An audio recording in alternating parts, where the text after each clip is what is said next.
आज हम डिस्कस करने वाले हैं Haryana CET common eligibility test D group के लिए, जो अभी आज पब्लिश हुआ है 18 तारीख को।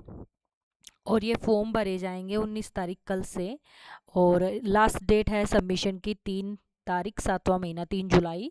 और जो फीस है, फीस डिपॉजिट आप कर सकते हैं 6 जुलाई तक।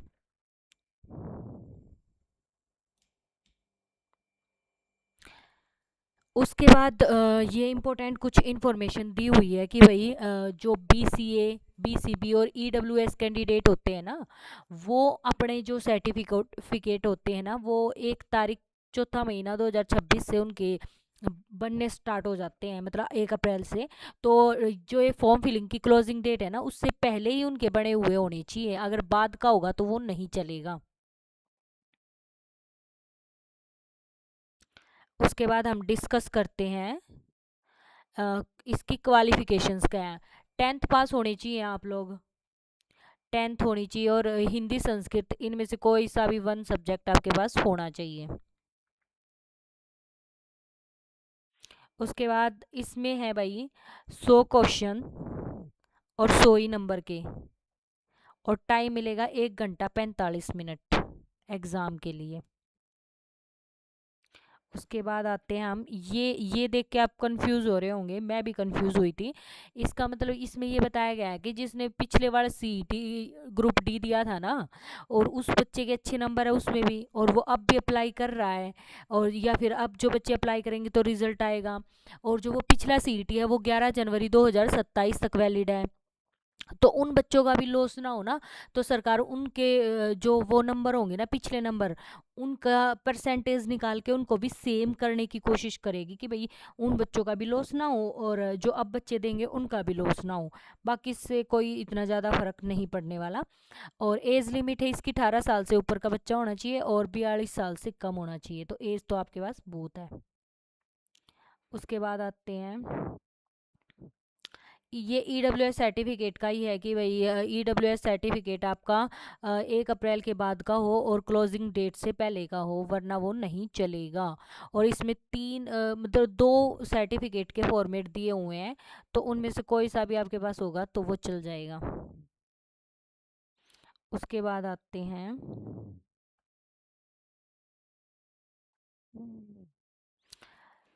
जो फीस है ना वो रिफंडेबल नहीं है। अगर जैसे फीस कट गई तो वो रिफंड नहीं होगी आप लोगों की।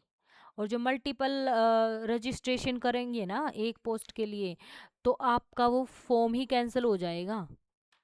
और ये एनेक्चर 8 लगाना होगा आपको। इसके लास्ट में जो है वो सिग्नेचर वगैरह करके, फादर नेम, रेसिडेंट, वो सब आपको अपलोड करना होगा इसके ऊपर। उसके बाद आते हैं कि भाई ये सबसे कंफ्यूजिंग था, हरियाणा पुलिस में भी था, कि जो आप फोटो अपलोड करोगे ना वो स्कैन होनी चाहिए और वाइट बैकग्राउंड वाली, और उस पे कैंडिडेट का नेम होना चाहिए, और डेट जिस दिन वो फोटोग्राफ ली गई है वो डेट मेंशन होनी चाहिए इस पे क्लियरली, ये लिखा हुआ है। कहीं बाद में बोलो कि भाई हमने तो ऐसे ही अपलोड कर दी ये वो। Candidate must submit upload sign copy of application form की, ये कई बच्चों ने हरियाणा पुलिस में नहीं की थी। साइन करके लास्ट में वो प्रिंट आउट को दोबारा से अपलोड करना होता है, तब जाके वो फाइनल सबमिशन होता है। बट पिछली बार बच्चे रह गए थे और बाद में उन्हें पता ही नहीं था कि भैया ऐसा भी करना होता है, तो फॉर्म फिल करने से पहले एक बार नोटिफिकेशन थ्रू आउट कर लिया करो। उसके बाद आते हैं, जर्नल के लिए क्या क्या क्या डॉक्यूमेंट होने चाहिए। एक स्कैन कॉपी और 10th क्लास की। उसके बाद coloured photograph with white background, clearly mention है इसमें वाइट बैकग्राउंड होना चाहिए, और उस पर मेंशन होनी चाहिए डेट और नेम कैंडिडेट की फोटोग्राफ के ऊपर। और स्कैन सिग्नेचर होने चाहिए कैंडिडेट के, और इसके अंदर एक वो परफॉर्मा है लास्ट में है, वो ऐड करना होगा आपको, अंडरटेकिंग वाला साइन करके। और बाकी सभी के लिए बस वही है, थोड़ा सा चेंज है कि भाई उनको अपना, जो जैसे डीएससी वाले होंगे, ओएससी वाले होंगे, उनको अपना सर्टिफिकेट अपलोड करना होगा। और बोनाफाइड मतलब ये क्या बोलते हैं इसको, डोमिसाइल अपना अपलोड करना होगा। सेम है बाकी तो चीज़ें बिल्कुल, और कोई दिक्कत नहीं है इसमें। नॉर्मलाइजेशन भी होगा अगर ज़्यादा शिफ्ट होंगी तो, जैसे सीईटी सी ग्रुप में आप देख ही चुके हैं नॉर्मलाइजेशन कैसा तगड़े वाला होता है हरियाणा में। तो उसके बाद आपको जो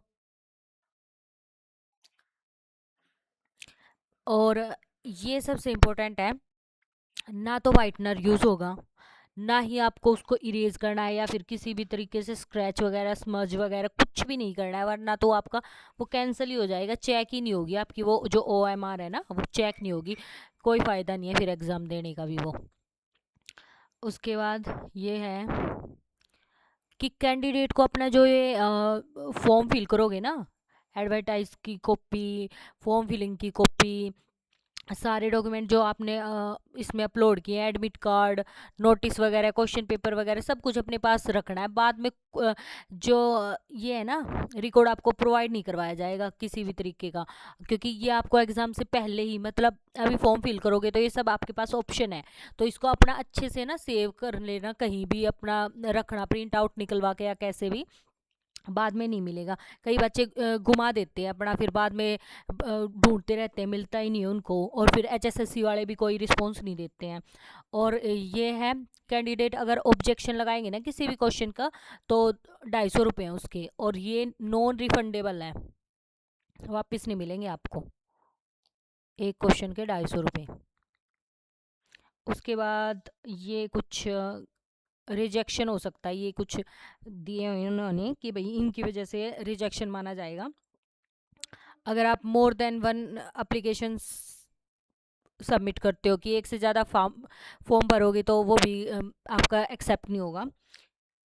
और इनकम्प्लीट और नोट सबमिटेड ऑनलाइन, वो भी नहीं माना जाएगा, जैसे कि बच्चे वो लास्ट वाली अंडरटेकिंग पे साइन करके वो अपलोड नहीं करते, तो वो माना नहीं जाता आपका फॉर्म। सारे सर्टिफिकेट अपलोड करने, अगर आप उसमें अपनी कैटेगरी सिलेक्ट कर रहे हो तो। उसके बाद आते हैं, ये एनेक्चर्स स्टार्ट हो जाते हैं पेज नंबर 14 से, आप खुद भी इसको एक बार रीड कर सकते हो। ये ABCB का परफॉर्मा है। उसके बाद ये EWS का परफॉर्मा है, ये सेकंड परफॉर्मा है EWS का, देख सकते हैं आप। उसके नीचे जाते हैं अभी, और क्या डिटेल्स हैं। हाँ, ये अंडरटेकिंग है, जो ये आपको यहाँ पे अपना नाम लिखना है, अपने पापा का नाम, हस्बैंड का नाम, और यहाँ पे अपना रेसिडेंट लिखना है, ये भी आपको अपलोड करना है डेट और साइन के साथ। और यहाँ पे रजिस्ट्रेशन नंबर जो आपको अलॉटेड हुआ होगा फॉर्म फिल करने के बाद, और या फिर 2022 में या फिर 2023 में जो, और या फिर 25 में जो आपने वो CET दिया था ना, वो वाला भी आप इसमें वो अलॉटेड था जो पहले वाला, वो आप इसमें मेंशन कर सकते हैं यहाँ पे।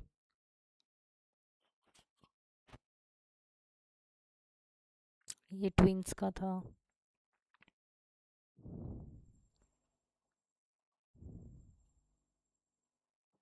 इसमें सिलेबस भी दिया हुआ है, और एक तो चीज़ और है, वो भी हम देखते हैं। यहाँ पे 53 पेज नंबर पे है सिलेबस, ये रहा, इसको अच्छे से देख लेना। ये 75% वेटेज होगी इनकी, GK की, रीजनिंग की, क्वांटिटेटिव एबिलिटी की, इंग्लिश हिंदी वगैरह जो भी हैं, इन सब की 75% होगी। और बाकी ये हरियाणा वाली होगी, जो हरियाणा की history, current affair, literature, geography वगैरह, ये 25%, मतलब 25 क्वेश्चन उसके आएंगे, और बाकी 75 क्वेश्चन वैसे आएंगे जो जर्नल नॉलेज से होते हैं, मैथ, रीजनिंग वगैरह सारे। ये जर्नल नॉलेज के वे दिए हुए हैं कि भाई इन इन टॉपिक से आएगा, बट आता इनमें से वही है कि आता तो कहीं से भी है, किसी को पता नहीं है, जो सिलेबस दिया हुआ इससे बाहर ही आता है, सभी को पता है ये बात। तो बस ये है कि ये थोड़ा सा रेफरेंस हो जाता है, इसमें से देख के कर लेंगे। रीजनिंग में ये क्लॉक वगैरह ये ज़्यादा आती हैं इसमें हरियाणा में। और साइंस तो टफ आती है, ये अलग से मेंशन है, देखो साइंस तो पहले ही इन्होंने अलग से मेंशन कर दिया है सेकंड पार्ट करके GS में। इसका मतलब समझ रहे हो कि कितनी ज़्यादा इंपॉर्टेंट है, और D ग्रुप में तो इसमें बहुत ज़्यादा क्वेश्चन आते हैं। और ये इंग्लिश वगैरह में फिलर होंगे, सिनोनिम्स, एंटोनिम्स, स्पेलिंग, ये सब जो नॉर्मल एग्ज़ाम्स में आते हैं। हिंदी में वही वर्ण स्वर, ये सभी मुहावरे, लोकोक्ति, प्रत्यय समास वगैरह। और ये हरियाणा जी के 25 नंबर की है। हरियाणा के आर्ट कल्चर सब कुछ, इवेंट वगैरह जो भी कुछ होगा। ये लिखा तो है कि भाई मैट्रिक लेवल का होगा, बट आता ये टफ ही है। सभी को पता है कि ये इतना इजी पेपर नहीं होता है। बस इस पीडीएफ में इतना ही है, बाकी तो कुछ वैसी है एक्स्ट्रा इन्फॉर्मेशन जो हमारी काम की थी वो हमने कर ली है। और इसमें वो कैटेगरी वो दिए भी गई हैं कि भाई कौन SC ST में आते हैं उनका। आप देखना चाहते हो तो देख सकते हो, इस पीडीएफ के अंदर ही है वो। मैं आपको दिखा देती हूँ, अगर स्क्रीनशॉट वगैरह लेना है तो आप ले सकते हैं। ये list of deprived schedule caste वगैरह की है, OSC की है, DSC की है। ये कैटेगरी और उनकी ये कास्ट की लिस्ट है, कैटेगरी में है या नहीं है, कौन सी OSC में, कौन सी DSC में है, ये सारी कास्ट दी हुई हैं आप लोगों की। आप देख सकते हो अगर आप कोई हो OSC और DSC से तो। और बस इतना ही है इस पीडीएफ में। बाकी अच्छे से अपना फॉर्म फिल करना, जल्दीबाजी कोई नहीं है, टाइम लेके ही फॉर्म फिल करना। कल से फॉर्म स्टार्ट है तो पहले औरों को फिल करने देना, यूट्यूब से देखना कि क्या कहीं कहीं क्या कुछ नया है पोर्टल पे, उसके बाद ही फॉर्म फिल करना है आप लोगों को। Thank you. अगर मेरी इन्फॉर्मेशन आपको अच्छी लगी हो तो आप मेरे चैनल को सब्सक्राइब कर सकते हैं और वीडियो को लाइक कर सकते हैं।